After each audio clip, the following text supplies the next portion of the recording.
우리에게 주신 하나님의 말씀은 누가복음 8장 22절에서 25절까지 말씀입니다. 가정에서 예배드리시는 우리 영신의 가족 여러분들 함께 우리 8장 22절에서 25절까지 말씀 우리 합독하도록 하겠습니다. 함께 화면을 보시면서 또 성경을 보시면서 함께 합독합니다. 하루는 제자들과 함께 배에 오르사 그들에게 이르시되 호수 저편으로 건너가자 하시매 이에 떠나 행선할 때에 예수께서 잠이 드셨더니 마침 광풍이 호수로 내리침에 배에 물이 가득하게 되어 위태한지라. 제자들이 나와 깨워 이르되 주여 주여 우리가 죽겠나이다 한데 예수께서 잠을 깨사 바람과 물결을 꾸짖으시니 이에 그쳐 잔잔하여 지더라. 제자들에게 이르시되 너희 믿음이 어디 있느냐 하시니 그들이 두려워하고 놀랍게 여겨 서로 말하되 그가 누구이시기에 바람과 물을 명하여 순종하는가 하더라. 아멘.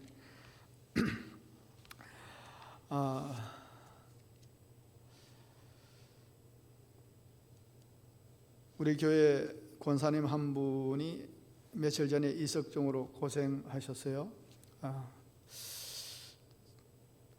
그런데 다음 주에 너무 감쪽같이 나으셔서 저도 참 깜짝 놀랐습니다.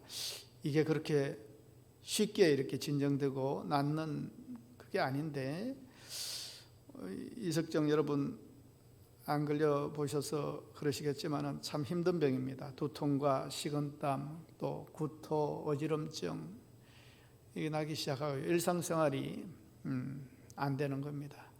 그래서 사실은 식이요법까지도 하면서 이걸 좀 낫게 해야 되는데 너무 멀쩡하신 모습에 제가 아니 권사님 괜찮으세요? 하니까 좋아요, 괜찮아요. 하나님이 낫게 해주셔서 이렇게 고백을 하시더라고요. 참 얼마나 감사하고 기뻤는지 모릅니다. 그래서 아내하고 권사님 이야기를 하면서 어떻게 나으셨더라고, 어떻게 그렇게 빨리 나으실 수 있지? 야, 이거 하나님 은혜야. 이런 얘기를 서로 막 나누고 있는데 제가 듣지 못한 이야기를 아내가 해줘요. 뭐냐 하면은 권사님도 참 너무 감사하고 기뻐가지고 남편에게 남편은 교회 안 나오시지만 남편에게 막 자랑을 했더니 남편이 한다는 말이 아니 이렇게 낫게 하실 것보다 아예 안 아프게 하는 게 낫지 않느냐, 그런 얘기를 하더라는 겁니다. 그 얘기를 듣고 제가 참 그럴 것 같다, 그렇게 생각할 수도 있겠다. 아니 하나님이 고쳐주셨다면 아예 처음부터 안 아프게 해주시면 될 거 아니냐. 하나님 왜 병 주고 약 주시는 것도 아니고 그렇게 생각할 수 있지 않겠습니까? 세상에 많은 사람들이 하나님에 대해서 그렇게 생각할 수 있겠다, 그런 생각을 해봤습니다. 우리도 마찬가지입니다. 하나님이 살아계시고 역사하신다 이렇게 교회에서 듣고 성경도 그렇게 말씀을 하는데 우리는 가끔 답답할 때가 있습니다. 하나님이 응답하시지 않은 것 같고 또 침묵하시는 것 같고 주무시는 것 같은 그런 답답함을 우리가 느낄 때가 있다는 겁니다. 기도한다고 했는데 수십 년 걸린 기도도 있고요. 정말 누구는 내가 이렇게 기도하는 그 기도 제목이 너무나 쉽게 또 들어주는 성도들도 있고 도대체 하나님은 어떤 분이신가? 그리고 또 세상을 보면은 앞뒤가 맞지 않는 것 같지 않습니까? 하나님이 살아계시면 이럴 수는 없을 것 같은 그런 일상들이 세상에 펼쳐지는 게 사실입니다. 모순덩어리고요, 불공평하고요, 불의가 있고요. 그럼에도 불구하고 하나님이 침묵하신 것 같을 때 우리는 참 답답함을 가질 때가 있죠. 그래서 결국은 하나님 믿어도 되는 것도 없고 안 믿어도 안 되는 것도 없을 것 같아서 그냥 믿음의 줄을 놔버리는 그런 사람도 있지 않습니까? 오늘 말씀은요 8장 시작절에 보면 다른 사람 아닙니다. 예수님 제자들과 함께 하셨던 내용들을 보여주고 있는데 12제자들과 함께 각성과 마을을 다니시면서 뭐 하셨겠어요? 하나님 나라의 복음도 전하시고 연약하고 병든 자들도 낫게 하시고 또 귀신도 쫓아내시고 아주 귀한 사역을 하셨습니다. 그러던 중에 하루는 예수님께서 제자들과 함께 배를 타고 갈릴리 호수 반대편으로 예수님이 가자 이렇게 말씀을 하셨습니다. 그런데 오늘 말씀에 같은 병행 구절을 마가복음에서 보시면 마가복음 4장에 나오는데 오늘 말씀에 없는 내용이 있어요. 저물 때에, 그러니까 이 때가 다름 아니라 어둑어둑해질 때, 그때 예수님께서 그 말씀을 하셨던 겁니다. 예수님의 말씀도 있고, 그래서 제자들이 빨리 노를 저었습니다. 왜요? 막 이제 해가 져서 뉘역뉘역하기 때문에 밤에 그 호수를 지나간다는 것은 힘들지 않습니까? 그런데 이때에 예수님은 하루 종일 말씀을 가르치시느라 피곤하셨는지 주무시고 계시는 겁니다. 배 고모에. 그런데 호수 어디쯤을 왔을 때 갑자기 광풍이 일어 배에 물이 차기 시작했습니다. 어떻게 그럴 수가 있겠나 생각하지만 사실 지금도 마찬가지라고 그래요. 지리학적으로 이 갈릴리 호수는 그 지중해보다 한 200m 아래에 있습니다. 그래서 북쪽에서 부는 헤르몬산인가 거기에서 찬바람이 이 깔때기 같은 이 지형을 타고 이 갈릴리 바다로 이렇게 불어오는 겁니다. 그렇게 되면은 이 갈릴리 호수 이 따뜻한 바람과 마주하면서 이 바람이 이 바다에 갈릴리 호수에 떨어질 때는 이게 돌풍으로 변한다는 겁니다. 하필 예수님이 강 건너편으로 건너는 날에 이 생각지도 못한 이 광풍을 맞아 버린 겁니다. 인생의 바다에도 뭐 일기예보가 없죠. 바다가 늘 잔잔하고 평온한 것 같지만은 인생의 바다에는 언제 불어올지 모르는 광풍과 파도가 있습니다. 여러분 오늘 말씀에 이 닥친 풍랑으로 제자들이 큰일 났습니다. 혼비백산합니다. 얼마나 불안해하고 두려워하는지 막 얼굴이 사색이 되었을 겁니다. 이 보통 그 난리가 아니었습니다.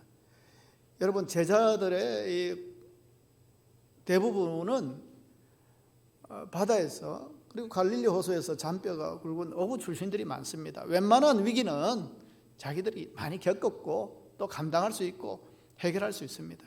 그런데 그날 밤에 맞은 이 광풍은 그들조차도 감당하지 못할 정도로 위기라는 겁니다. 혼비백산했습니다. 자기들 힘으로 어떻게 해보려고 애쓰고 힘썼겠죠. 그래도 안 되는 겁니다. 그때 누구를 생각합니까? 그제서야 예수님 생각한 겁니다. 그런데 예수님이 뭐하고 계셨습니까?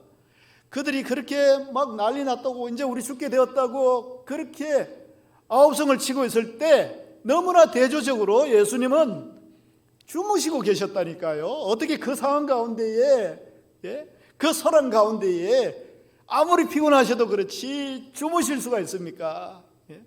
제자들이 보니까 얼마나 속상했겠어요. 어떻게 보면은 이런 표현이 맞는지 모르겠지만 분통이 터졌을 겁니다. 우리가 죽게 생겼는데 예수님은 주무시고 계시는 겁니다. 주무시고. 지금 주무실 때입니까? 어떻게 좀 일어나셔서 뭐 좀 물이라도 이렇게 좀 같이 이렇게 퍼내셔야 되는 거 아니냐 그런 생각을 할 수가 있지 않겠어요? 그래서 그들의 표현들을 보면 주님 우리가 죽겠나이다. 주여 주여 우리가 죽겠나이다. 이 간단하게 표현되어 있지만은 주님 지금 난리가 났습니다. 주무실 때가 아닙니다. 우리가 죽게 생겼습니다. 지금 상황을 주님 몰라서 그러시는데 이게 지금 큰일 납니다. 우리 다 죽게 생겼습니다. 예수님을 향해 내뱉은 그들의 불평에서도 알 수 있듯이 참 서운하죠. 우리가 이렇게 큰일 났는데 우리 상황이 주님 왜 이렇게 무심하시죠? 왜 이렇게 무심하시죠? 여러분, 제자들의 심정 이해하시겠습니까? 우리가 인생의 풍랑속에서 가장 힘들어 괴로울 때에 예수님은 침묵하실 때가 많습니다. 아무리 주위를 둘러봐도 주님은 보이지 않고 소리 질러도 주님은 반응하지 않는 것 같습니다. 주님이 주무시는가? 나를 떠나셨는가? 나 같은 것은 안중에도 없으셔서 그러신 것인가? 얼마나 우리가 시험에 딱 좋은 상황들이 많은지 모릅니다. 이것은 사실 그리스도를 따르는 수많은 신앙인들의 외침이기도 합니다. 실제로 온갖 고난을 겪어야 했던 초대교회 성도들, 여러분, 우리 초대교회 같으면 우리 살 수 있겠어요? 우리 믿음으로 버텨낼 수 있겠어요? 사자굴에서 끝도 원형 경기장에서 토치로 그렇게 극형을 받는다면 우리는 그 순간에서도 믿음으로 예수님 바라보면서 이겨낼 수 있겠느냐는 겁니다. 주님이 다시 오시려는 희망으로 온갖 고통과 압박을 이겨내고자 했던 이들에게 아무 응답이 없는 상황은 그 자체로 힘든 상황이었을 것입니다. 지금 이 긴급한 상황에 주님은 어디서 계시는지, 뭘 하고 계시는지, 이런 의문은 현대를 살아가는 우리도 마찬가지입니다. 지금도 예수 잘 믿고 말씀대로 살면 다 잘 된다 그러고 뭐 그렇게 해서 교회 다니고 예수 믿고 하는데 왜 인생이 이렇게 흘러가는지 질문하는 사람들이 많습니다. 적어도 내가 예수 믿고 주님 잘 믿으려고 하고 믿음 생활을 열심히 하고 새벽 예배도 나오고, 여러분 이런 사건이 생기면 여러분 어떠실 것 같아요? 그냥 편하게 새벽에 잘 수도 있었지만은 교회를 위해서 기도하고 자식들을 위해서 기도하기 위해서 새벽에 교회에 기도하러 나왔는데 기도하고 돌아가는 길에 술에 취한 차에 권사님이 돌아가셨어요. 여러분, 이런 상황이면 여러분 어떻게 이해하시겠어요? 그런 상황이 생기면 안 되는 거 아니겠습니까? 그런 상황이 생긴다 하고 하더라도 하나님이 막아주셔야죠. 보호해 주셔야죠. 그런데 이게 뭡니까? 기도하러 갔잖아요. 하나님께 기도하러 갔잖아요. 그런데 돌아오는 길에 차에 치이는 사고가 생기면 여러분, 하나님 도대체 어떤 분이신가? 얼마나 시험 들겠어요? 여러분, 없던 얘기 아닙니다. 저는 그런 분을 그런 가정에 신방을 했어요. 참 할 말이 없더라고요. 좀 뭐라고 위로하면서 신방하죠? 하나님이 다 뭐 뜻이 계실 겁니다. 이렇게 얘기할까요?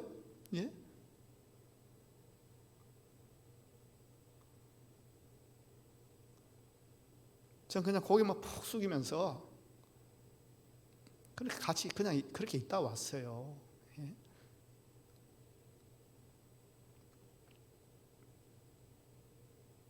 여러분,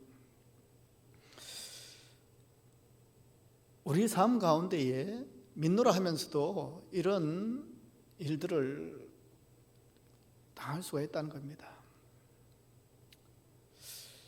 오늘 이 제자들이 느끼는 이 감정도, 주님 뭐 하시는가? 죽게 됐다고 하지 않습니까? 죽을 일 쌓인 이 세상 가운데에 주님 부르짖었지 않습니까? 주님 찾았지 않습니까? 여러분, 그런데 우리 주님은 대답 없으신 분은 아닙니다. 우리 주님은 우리의 위기를 우리처럼 두려워해서 피하신 분도 아니고요, 우리의 기도를 듣지 못하신 귀먹은 분도 아니시고 주무시는 분도 아닙니다. 우리는 알 수 없지만은 우리의 고통 가운데, 위기 가운데에 함께 하시는 주님이신 줄 믿으시기를 바랍니다.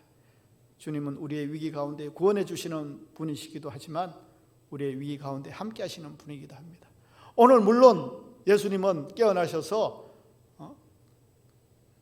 바람아 파도야 잠잠하라 외치심으로 그 위기를 해결해 주셨습니다. 그럼 저는 뭐라고 해야 되죠? 이 말씀을 보면서 제자들이 예수님을 깨우는 것은 기도입니다. 주님은 우리의 위기를 간과하지 않으시고 들어주십니다. 지금 그 얘기 하려고 하는 게 아닙니다, 여러분. 주님을 흔들어 깨워야 됩니다.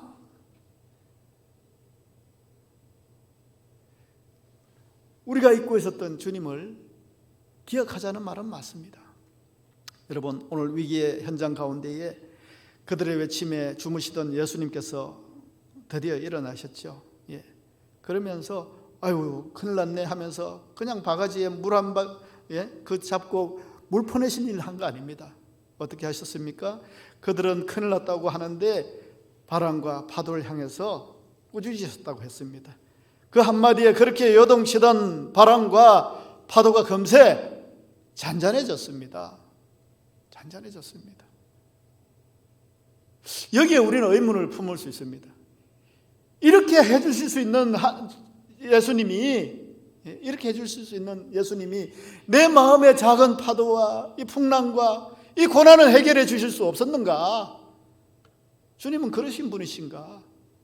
이렇게도 하실 수 있는 분이, 내가 얼마나 울었는데, 내가 얼마나 기도했는데, 이렇게 해주실 수 있는 분이, 말 한마디면 되는 분이 왜 우리의 마음에 이 질고와 풍랑과 이 파도는 잠잠케 해주실 수 없었는가? 그런 푸념을 우리는 할 수가 있습니다. 여러분, 제자들도요, 뭐라고 얘기합니까? 25절에 보시면 그가 누구이기에 바람과 물을 명함에 순종하는가? 누구긴 누구예요? 누구지 알고 따라다닌 겁니까? 그런데 예수님을 다시 발견한 겁니다. 이분이 도대체 누구야? 누구긴 누구예요? 말씀이 육신이 되어 우리 가운데 오신 하나님이시죠. 말씀으로 세상을 창조하신 하나님이시죠. 그 하나님이 삼남한 세상에 모두를 주관하시고 명하실 수 있잖아요. 그 주님이신지 그들은 따라다니면서도 몰랐던 거 아닙니까? 사실 그만한 영안이 없더라도 적어도 그 배에는, 배를 타기 전에 예수님께서 그 전에 그들이 많이 봤지 않습니까? 제자들에게 많이 보여줬지 않습니까? 문둥병자를 고치신 일이나 중풍병자를 고치신 일이나 귀신을 쫓아내신 일이나 알았잖아요. 그런데 그런 제자들이 지금 이러고 있는 겁니다. 죽게 됐다고 살려달라고. 여러분, 예수님께서 배를 타시면서 제자들에게 분명히 말씀하셨습니다. 뭐라고 말씀하셨죠? 뭐라고 말씀하셨어요? 호수 저편으로 건너가자. 제자들이 우리 저쪽에 이제 가시죠 아니고 예수님이 먼저 말씀하셨습니다. 예수님이 호수 저편으로 건너가자. 그 말은 뭡니까? 예수님이 말씀하셨고 우리는 호수 저편에 건너갈 수 있는 겁니다. 예수님이 그 밤에 그 호숫가를 지나가면서 돌풍이 올 것을 모르셨을까요? 모르셨을까요? 아셨을 겁니다. 아심에도 불구하고 예수님은 호수 저편으로 건너가자. 그 말은 제자들은 어떻게 받아들여야 됩니까? 그럼 예수님이 저 건너로 가자고 하시니까 우리는 저 건너로 갈 수 있나 보다. 그렇게 믿고 가는 겁니다. 이 믿음을 가졌어야 된다는 겁니다. 믿음으로 들었더라면 호수 저편으로 갈 때까지 내가 너희를 책임지겠다. 이런 말로 예수님 말씀을 사실은 들었어야 된 겁니다. 그런데 예수님 말씀을 그냥 허투루 들으니까 그 위기를 당해도 이렇게 허둥지둥 되는 거 아니겠습니까? 왜 예수님께서 바다 한가운데에 만난 풍랑 앞에 나아가게 하셨습니까? 그들의 믿음의 실제를 보게 하시기 위해서입니다. 그런 위기 가운데에 제자들만에게 보여주신 그 위기가 아닙니다. 주님을 나의 주로 고백하는 우리 모든 믿음의 백성들이 우리의 믿음의 실제가 어디 있는지 확인케 하기 위해서 보여주신 그런 장면이 오늘 말씀입니다. 여러분, 사도행전 27장에 보면 바울이 로마로 호송되어 가는 그런 장면이 있습니다. 유대 땅 가이사랴에서 이탈리아까지는 뭐 수천 킬로미터, 비행기로 가는 것도 아니고 그 배를 타고 가는데 몇 달이 걸려서 가는 항로 아니겠습니까?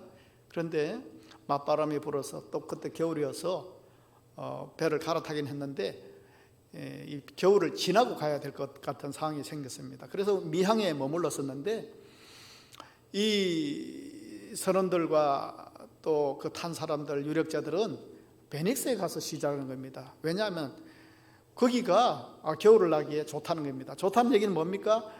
놀기 좋고 쉬기 좋고 즐길 것도 많고, 여기보다는 그게 낫다는 겁니다. 여기는 어디입니까? 미항. 그런데 안전한 곳은 미항입니다. 그래서 여기에 머물러야 된다. 바울은 그렇게 이야기했습니다. 그러나 그들이 바울의 말을 안 들었죠. 성경에 보면은 백부장 율리오는 선장과 선주와 다수의 의견을 바울의 말보다 더 믿었다, 이렇게 얘기했습니다. 이것이 그들의 실패의 원인입니다. 그들은 죄수에 불과한 바울의 경고하는 말을 전혀 귀담아 듣지 않고 항해를 강행했습니다. 그러다가 결국은 어떻게 됩니까? 유라굴라라고 하는 광풍을 만나지 않습니까? 그때 다 죽게 생겼습니다. 그렇게 애지중지하던 그런 보물과 같은 그 물건들 다 바다에 버렸어야 됐습니다. 그래도 죽을 것 같은, 배가 부서질 것 같은 그런 위기를 만났습니다. 그때 하나님의 사람 바울이 났습니다. 그 풍랑아 빼어줄 줄 모르는 배 안에 있는 사람들에게 바울이 뭐라고 외친 줄 아십니까? 여러분들이요, 안심하라. 그런 정신 나간 소리를 하는 겁니다. 안심하라니, 우리가 지금 다 죽게 생겼는데 바울이 안심하라고 합니다. 너희 중에 아무도 생명에는 아무런 손상이 없겠고 오직 배만 파손될 거다. 여러분, 어떻게 이 바울이 그렇게 담대하게 그 절망의 환경 가운데서도 안심하라고 얘기할 수 있습니까? 물론 상황은 전혀 나아지고 있지 않았습니다. 여전히 광풍은 불고요, 여전히 배는 막 이리 갔다 저리 갔다 막 흔들리고요. 그런데도 안심하라는 겁니다. 안 죽는다. 왜요? 믿는 구석이 있거든요. 그 믿는 구석이 뭡니까? 하나님께서 내가 로마에 가서 가이사 앞에 설 것을 얘기하셨다. 그렇기 때문에 지금 환경은 죽을 판이고 난리 날 것 같고 곧 배가 깨질 것 같은 상황에 있지만은 안 죽는다. 하나님이 함께 하시기 때문이다. 29절에 뭐라는 줄 알아요? 안심하라, 나는 내게 말씀하신 그대로 되리라고 하나님을 믿노라. 지금 환경을 보고 판단한 거 아닙니다. 하나님 믿고 그 환경 가운데서도 하나님이 전적으로 책임져 주신다는 그 확신 가운데에 선포를 하는 겁니다. 그것이 위기 가운데 가지고 있었던 바울의 믿음의 실존이었습니다. 지금 예수님이 제자들에게 바라신 것은 이겁니다.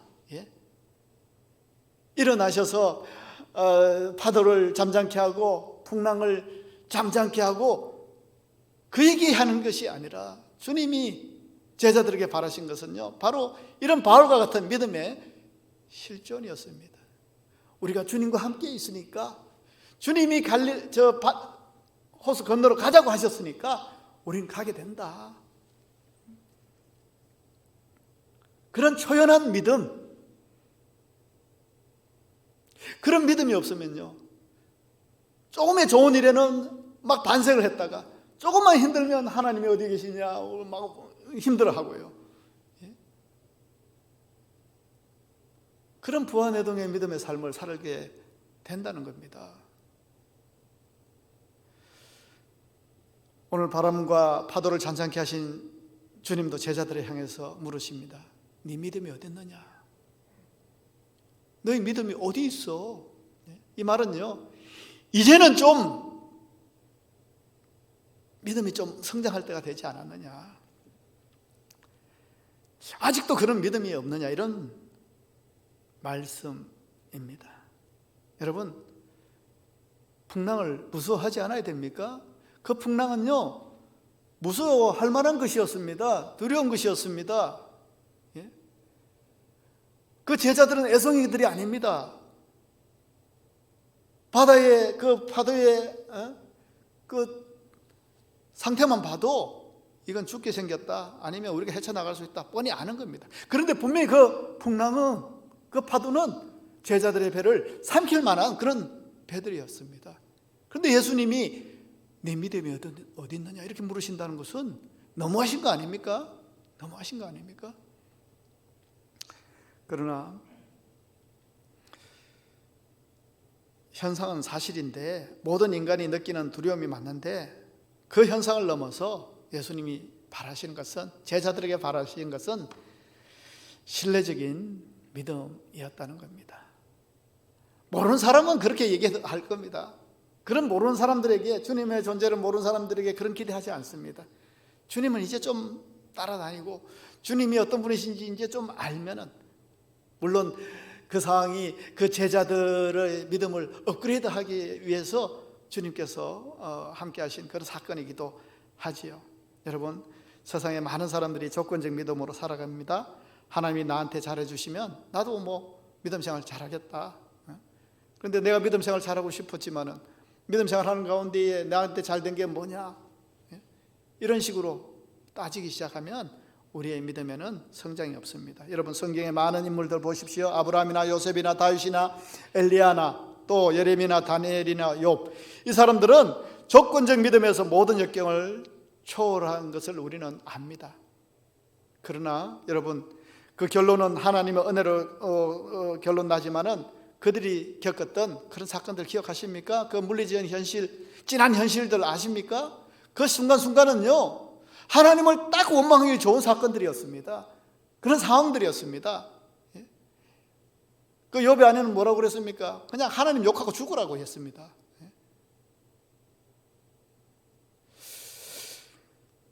그러나 그들은 용케도 끝까지 하나님을 신뢰했습니다.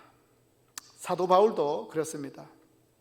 그런 복음을 위해서 그냥 예수님 몰랐으면 얼마나 호요식하면서 그 장밋빛 인생을 살아갔겠습니까? 근데 예수님을 알아가지고 많은 박해와 고생과 죽을 뻔한 고배를 넘기면서 살아갔지 않습니까? 그럼에도 불구하고 그는 고통 너머로 어느 날 승리하게 하실 사랑의 하나님을 볼 줄 알았습니다. 그는 로마서 8장 35절에 보면요, 누가 우리를 그리스도의 사랑에서 끊으리요? 환난이나 공고나 박해나 기근이나 적신이나 위험이나 칼이랴. 여러분, 여기서 환난이나 공고나 박해나 기근이나 적신이나 위험이나 칼, 정말 우리가 겪기 싫은 고난들 아닙니까? 고난의 목록들 아닙니까? 그런데 이 고난의 목록들 바울이 겪었습니까? 안 겪었습니까? 예? 사람을 살리기도 하고 귀신을 쫓아내기도 하고 능력이 많은, 예수님 다음으로 능력이 많을 것 같은 바울도 40에 하나 매도 5번이나 맞고요, 바다에서 파손돼서 막 추위에 떨고 배고픔에 막 힘들어하고 고생이란 고생은 다 했습니다.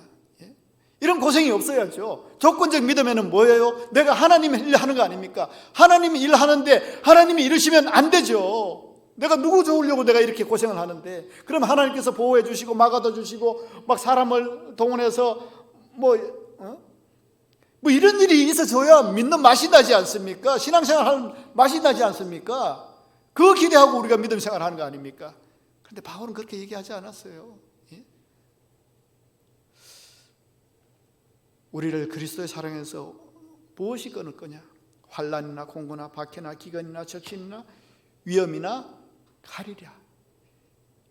이런 것도 하나님의 사랑에서 나를 변절시키고 포기하지 않게 한다는 겁니다. 여러분, 그거 겪었어요, 바울이. 우리 그거 인정하자고요. 예? 예수 잘 믿는 사람은 잘 되기만 하고 취직만 잘 되고 돈만 잘 벌고, 예? 합격만 하고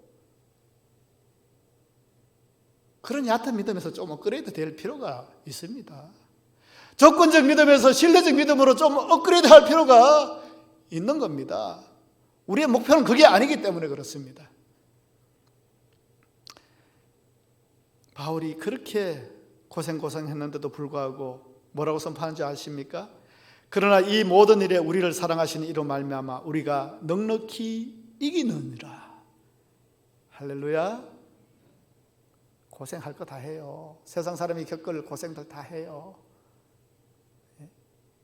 그러나 세상 사람들은 그 현실만 보지만은 우리는 그 너머에 있는 하나님의 함께 하심과 그 사랑을 우리는 확인할 수 있어야 합니다.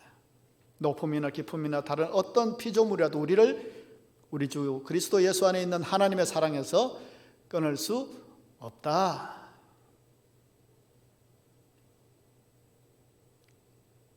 그 믿음이 우리에게 필요하다는 겁니다. 지금 예수님께서 제자들에게 말씀하시는 믿음의 실제는 이런 겁니다.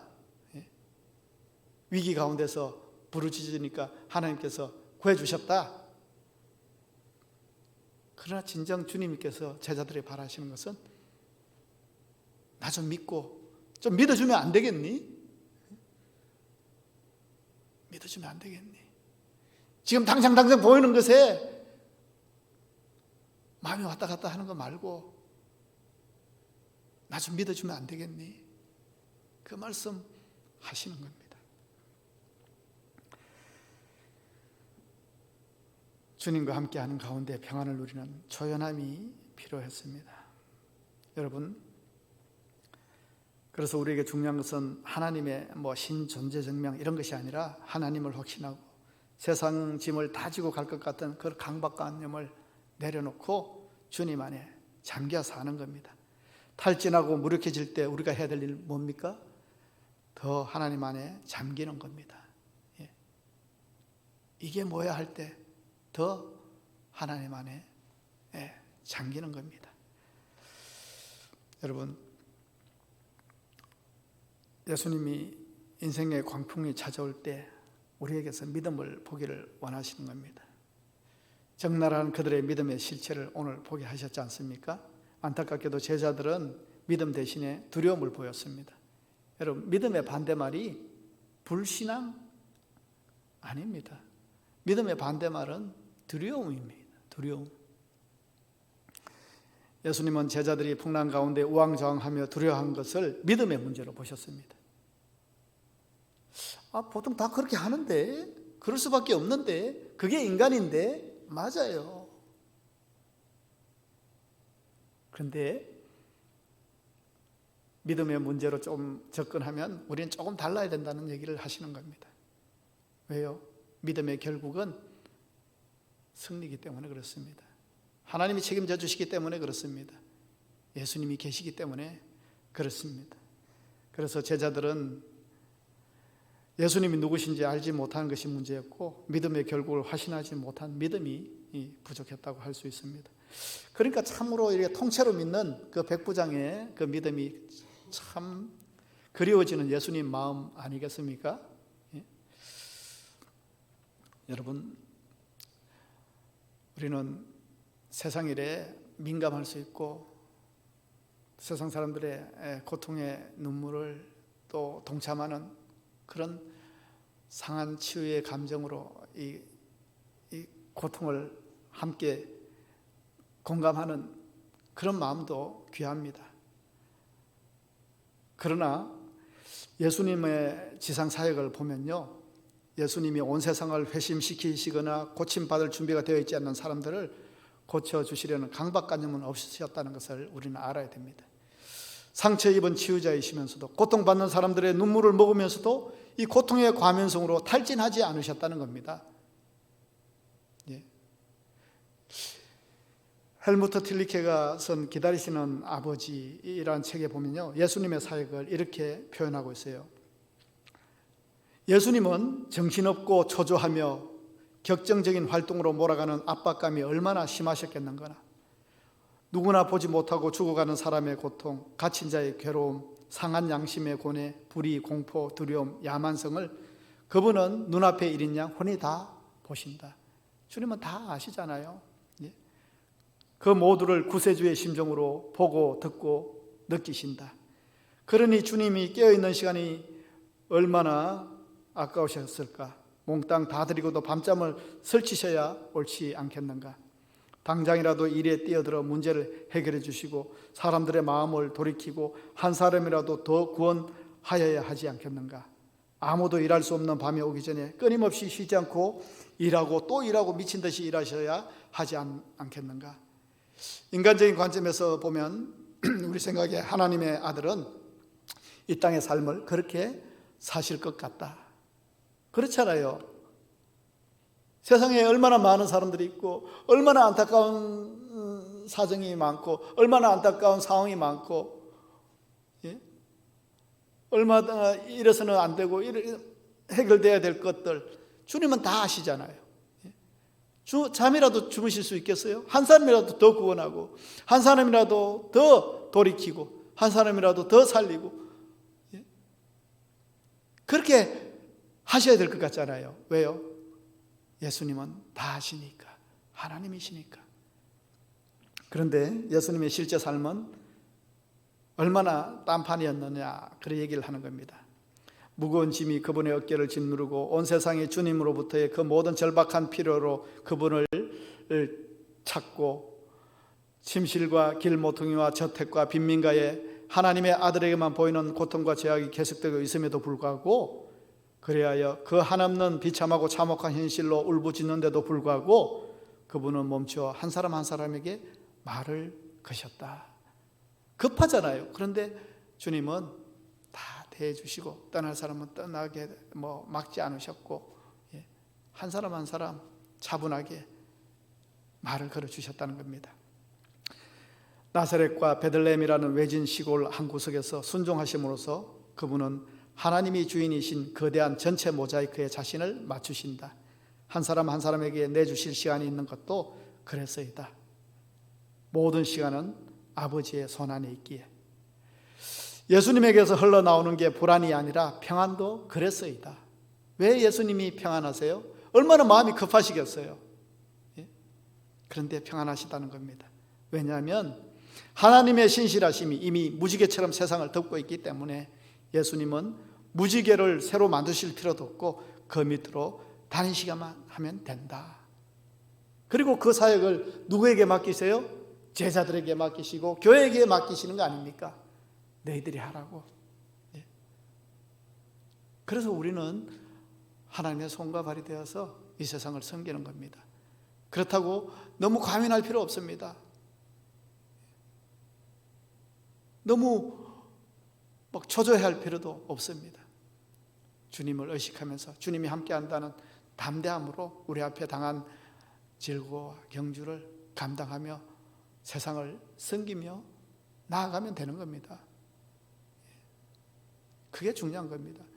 하나님은 어떤 분이신가, 신학적으로 어떠냐, 그거보다 더 우선적인 것은 주님 안에 내가 거하는 것. 우리 삶의 모든 부당성에도 불구하고 깨어 하나님을 신뢰하는 것, 이거 배우기를 원하시는 것입니다. 우리는 우리에게 아무 일도 일어나지 않는 고통과 곤란을 겪지 않는 평안을 하나님이 주시기를 원하지만, 여러분, 그런 하나님은 아무 일 가운데도 하나님을 발견하고 평안을 주시는 하나님을 의지하기를 바라신다는 겁니다. 세상은 모르겠어요. 그냥 아무 일도 안 일어나고 평안하게, 예? 내 마음에 파도가 풍랑이 일어나는 그런 일들 없이 그냥 잔잔하게 그 세상 그냥 잘 먹고 잘 살다가 갔으면 좋겠다. 그게 복으로 생각하는지 모르지만은 하나님이 찾으시는 믿음은 그게 아니라는 겁니다.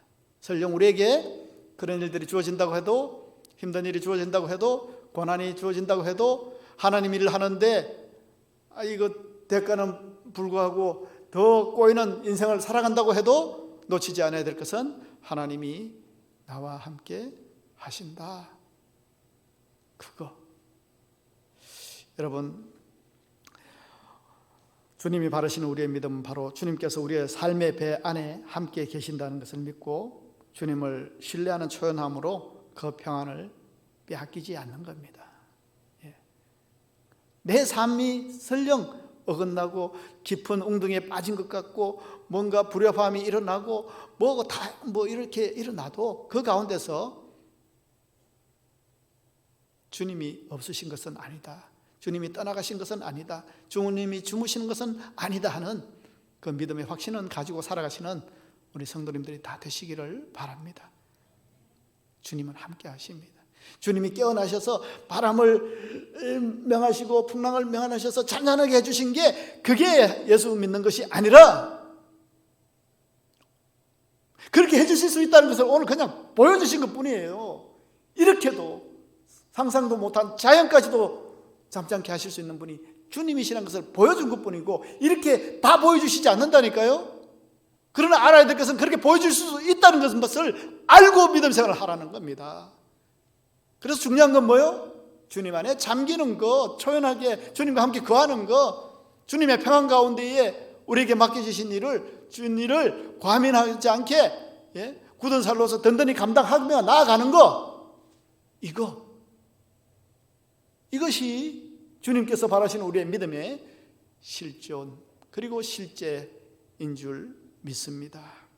하나님의 사람은 풍랑 폭풍 가운데서도 주님 주신 평안을 누릴 줄 아는 사람입니다. 상황과 환경 가운데에 우리의 믿음이 왔다 갔다 하지 않아야 되겠습니다.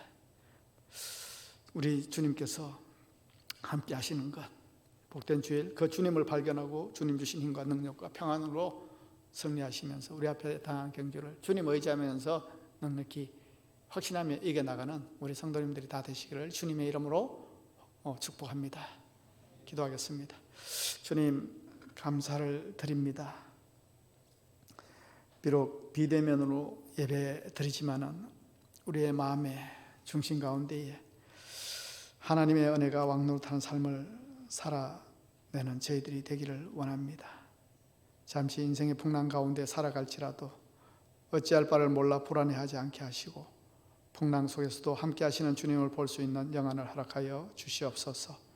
내 심중의 평안을 주님께서 보호하여 주시며 너희 믿음이 어디 있느냐 물으실 때에 조건적인 믿음이 아니라 삶의 부당성이 만연한 것 같은 세상 가운데서도 주님을 전적으로 신뢰하며 우리의 마음을 주님의 평안으로 승리하는 삶을 살아내는 저희들이 되게 주님 인도하여 주시옵소서.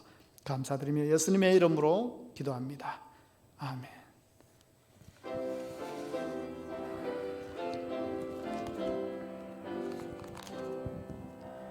어디든지 예수 나를 이끌면 어디든지 예수 함께 가려네.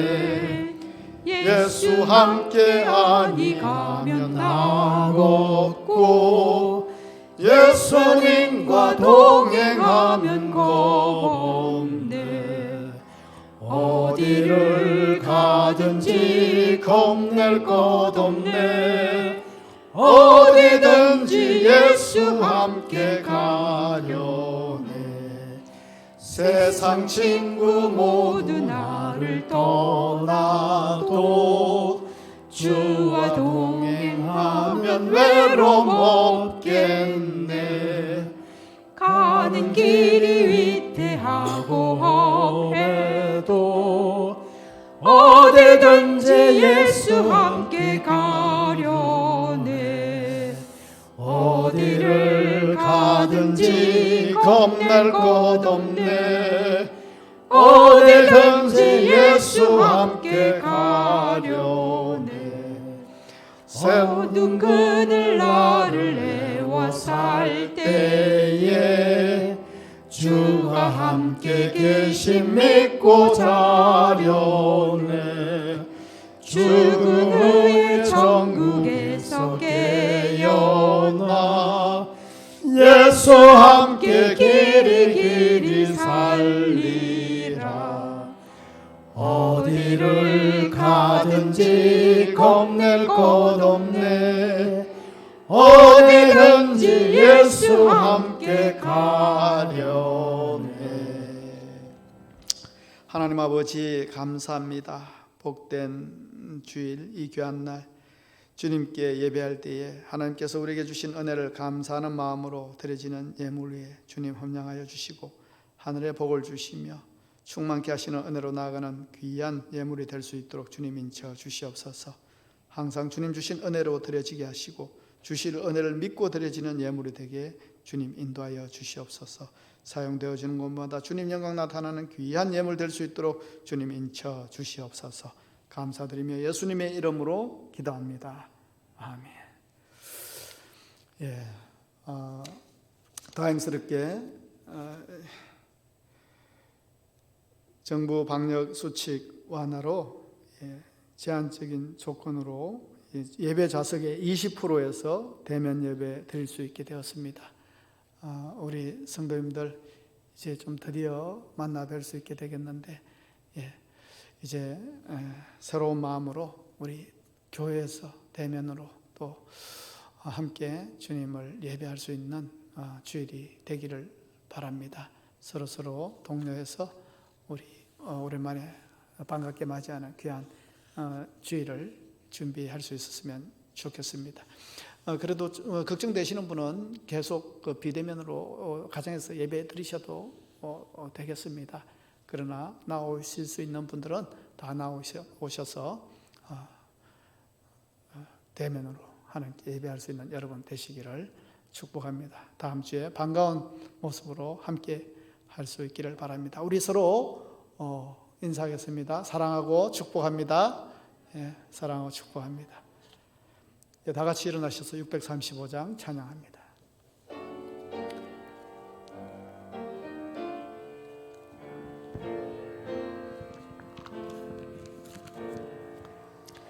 하늘에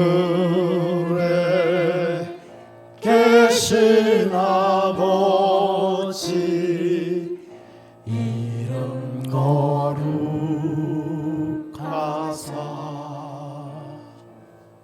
주님 나라 임하시고 뜻이 이루어지이다.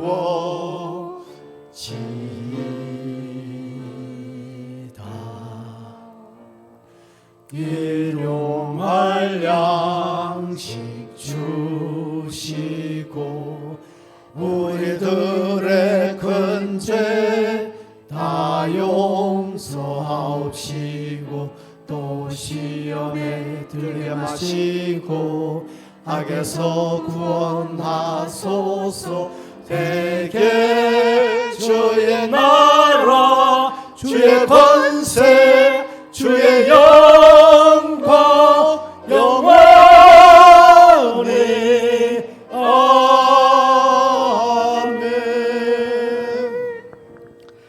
저는 우리 주 예수 그리스도의 은혜와 하나님 아버지의 크신 사랑과 성령의 감동하시며 또한 역사하심이 인생의 풍랑 가운데서도 주님과 동행함을 발견하며 하나님의 신실하신 계획을 믿으며 책임져 주시는 삶을 사모하며 믿음의 결국으로 승리할 것을 확신하는 이 시간 예배한 성도들 위해, 그리고 가정에서 예배한 영신의 가족들 위해 지금부터 영원까지 함께 하시기를 간절히 축원하옵나이다. 아멘.